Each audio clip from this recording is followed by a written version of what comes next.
MBS hospital में 2 मरीजों की मौत के बाद जमकर बवाल देखने को मिला। मरीजों की मौत से गुस्सा होकर परिजनों ने वार्ड में तोड़फोड़ कर दी, मौके पर मौजूद रेजिडेंट डॉक्टर से मारपीट कर दी और रेजिडेंट डॉक्टर के कपड़े तक फाड़ दिए। उसके बाद परिजन स्ट्रेचर पर शव लेकर हॉस्पिटल के बाहर चले गए और सड़क पर धरने पर बैठ गए। सूचना पर एडीएम सिटी व पुलिस के अधिकारी मौके पर पहुंचे। परिजनों से समझाइश की गई। शव को एमबीएस हॉस्पिटल की मोर्चरी में शिफ्ट करवाया। बताया जा रहा है कि हॉस्पिटल में भर्ती टोंक जिला निवासी मरीज व बूंदी जिले निवासी मरीज की इलाज के दौरान मौत हो गई। मृतक कृष्ण टोंक जिले के कोटड़ी रोड का निवासी था और ढोल बजाता था। 2 मई को उसका सवाई माधोपुर में एक्सीडेंट हुआ था। उसके पैर के पंजे में चोट लगी थी। उसने सवाई माधोपुर में इलाज करवाया, जहां पंजे में टांके लगे थे। 3-4 दिन बाद टांके पक गए। उसे सवाई माधोपुर अस्पताल में भर्ती करवाया, जहां इंजेक्शन लगने के बाद उसके गले में प्रॉब्लम हो गई। उसने खाना खाना बंद कर दिया।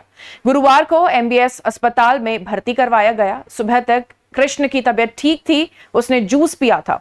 कुछ देर बाद उसे इंजेक्शन लगाकर जांच के लिए ले जा रहे थे। वो तड़पने लगा, जिसके बाद परिजनों ने डॉक्टर को पकड़ा।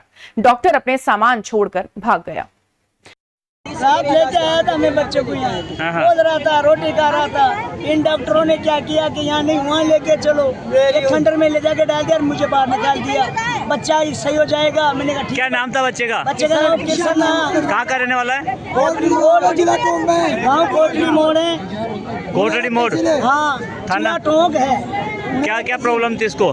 कुछ नहीं था, थोड़ी सी पैर में लगी थी, ऐसे हो गया था।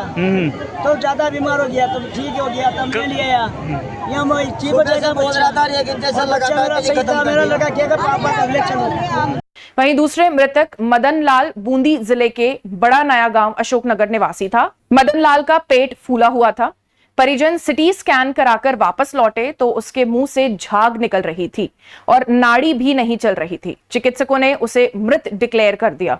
परिजनों का आरोप है कि डॉक्टरों ने गलत इंजेक्शन लगाने से उसकी मौत हो गई। परिजनों ने डॉक्टर से मारपीट की बात से इनकार किया है। बड़ा नया गाँव, बूंदी बड़ा नया गाँव। क्या हुआ था इनको? उनको पेट में आफरा आ रहा था और मुंह पे सोजन, सारी सोजन। फिर आज क्या हुआ? आज कल से हम यहाँ भर्ती कर रखा। सवेरे उठ के पेशाब कर आए। फिर क्या सिटीजन जाने क्या वो करवाना ही जो हॉस्पिटल में इसमें लिया है। 10 मिनट में यही झगूड़ आया, सुई लगाई है। वहीं घटना के दौरान डॉक्टरों के साथ बदसलूकी व मारपीट करने के विरोध में रेजिडेंट डॉक्टरों ने कार्य का बहिष्कार कर दिया और नारेबाजी कर विरोध जताया। साथ ही आरोपियों को शीघ्र गिरफ्तार करने की मांग की। रेजिडेंट डॉक्टर एसोसिएशन के अध्यक्ष डॉक्टर हेमंत शर्मा का कहना है कि अस्पताल में जब डॉक्टर बाथरूम में घुस गए थे तब बाथरूम के दरवाजे को तोड़कर उनके साथ मारपीट की गई। इसके साथ ही सीपीआर रूम में भी पाइपलाइन को तोड़ा गया। इमरजेंसी वार्ड में भी ऑक्सीजन लाइन और नलकियों को तोड़ दिया गया। Second year first year medicine department के एक पेशेंट था, टिटनेस का पहले से ही नॉन केस था। आपने एडमिट कर रखा था, सीरियस हो गया था तो उसको आगे की प्रोसेस कर रहे थे, इंटूबेट कर रहे थे। लेकिन उनके साथ जो अटेंडर थे उन्होंने उत्तेजित होकर दोनों के साथ मारपीट की है। दोनों को बाथरूम के गेट में बंद करके उनके साथ उनकी टी शर्ट फाड़ दी।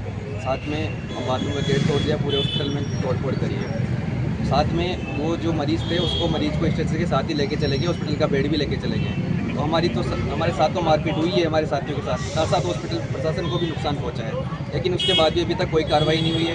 हमारे साथी यहाँ पे मौजूद है, दोनों पूरे सदमे में है, गहरे सदमे में है। जब तक उनके साथ उनको न्याय नहीं मिल जाता और दोषियों के खिलाफ FIR होकर तुरंत गिरफ्तारी नहीं हो जाती, हम सभी यहाँ पे उनके सपोर्ट में प्रदर्शन करेंगे और स्ट्राइक करेंगे। और ये दूसरे पेशेंट का क्या मामला है? ये तो टिटनेस वाला है, एक और 2 पेशेंट लगे।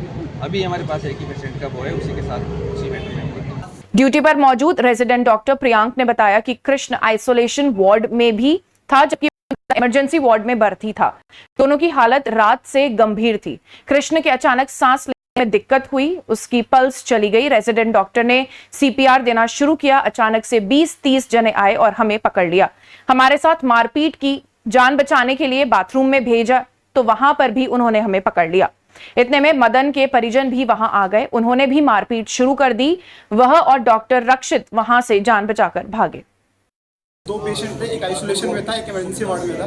वो पेशेंट रात से ही सीरियस है, कंडीशन सीरियस थी पेशेंट की। जो आइसोलेशन वाला था उसको मैं टेटनस कंसिडर करके रखा हुआ था और जो वहाँ पे पैसे इमरजेंसी वार्ड में था उसको निमोनिया करके रखा हुआ था। उसकी अचानक से सांस लेने में दिक्कत हुई बहुत ज़्यादा। तो हमारे रेजिडेंट ने उसकी पल्स फीबल हो गई, तो हमारे रेजिडेंट ने जब उसकी पल्स चली गई तो उसका CPR स्टार्ट किया था रेजिडेंट ने। वहाँ पे अचानक से 20-30 से ज़्यादा लोग आ गए, फीमेल्स मेल सब आ गए और इस रेजिडेंट को वहाँ से हटा दिया, मारना स्टार्ट कर दिया। तभी जो दूसरा पेशेंट आइसोलेशन से शिफ्ट होकर आया था वहाँ पे, उसको हम देखने लगे थे, फिर उसके अटेंडेंट भी आ गए वहाँ पे अचानक से, उनने ही मारना स्टार्ट कर दिया। उनने हमें दूसरे पेशेंट को देखने ही नहीं दिया, उसकी कंडीशन कैसे उसे देखने ही नहीं दिया और हमें मारना स्टार्ट कर दिया। रॉड से जो ट्यूब्स लगी थी वहाँ पे पाइप्स थे उनसे मारना स्टार्ट कर दिया। डॉक्टर्स की शर्ट फाड़ दी। 2 डॉक्टर तो जैसे जैसे हमें बच के भागे थे, मैं और एक मेरा डॉक्टर, साथ में डॉक्टर थे, वहाँ फंस गए टॉयलेट में। उनने से गेट वेट तोड़ दिया, वहाँ पे डॉक्टर की शर्ट फाड़ दी, उस तक लेके भाग गए। MBS अस्पताल अधीक्षक डॉक्टर धर्मराज मीणा ने बताया, दोनों पेशेंट सीरियस कंडीशन में भर्ती हुए थे। एक की टेटनस की प्रॉब्लम थी, दूसरे निमोनिया की शिकायत थी। दोनों पेशेंटों को डेथ डिक्लेयर हुई थी। उसके पहले परिजन बाहर ले गए और रेजिडेंट डॉक्टर से मारपीट की घटना के विरोध में रेजिडेंट डॉक्टर ने प्रदर्शन किया और शिकायत दी। हॉस्पिटल की तरफ से आरोपियों के खिलाफ थाने में मामला दर्ज करवाया जाएगा। इस चीज़ को लेके डॉक्टर्स ने भी काफ़ी रोष है। उन्होंने मेरे को अभी राइटिंग में तो दिया नहीं, लेकिन उन्होंने कहा है कि हम इस तरह के हालात में काम नहीं करेंगे कि अगर हमारे साथ मारपीट इस तरह की होती है। हालांकि हमने सिक्योरिटी सारी चीज़ें कोशिश कर रखी है, लेकिन इस तरह से पेशेंट को इलाज करते हुए भी इस तरह का व्यवहार रहता है अटेंडेंट को। आम पब्लिक को इस तरह की चीज़ें सोचना चाहिए कि अस्पताल में हम रात दिन मेहनत करते हैं, तो उसके बावजूद इस तरह की कंडीशन रहती है।